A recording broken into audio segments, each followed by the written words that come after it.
ನಿನ್ನನ್ನು ಕರ್ಕೊಂಡು ಹೋದ್ರೆ ಸನ್ಮಾನ ಮರಿದೇವಾ. ನೀವು ಹೋಗೋದು ಬೇಡ, ನಾನು ಬರೋದೂ ಬೇಡ.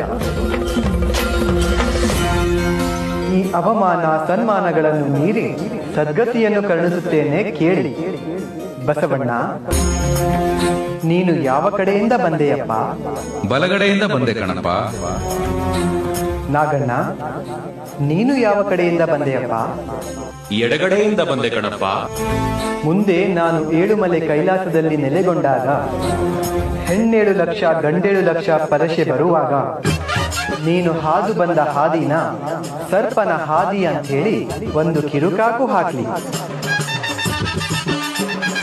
ನೀನು ನಡೆದ ಬಂದ ಹಾದಿನ ಬಸವನ ಹಾದಿ ಅಂತ ಹೇಳಿ ಒಂದು ಕಿರುಕಾಕು ಹಾಕ್ಲಿ.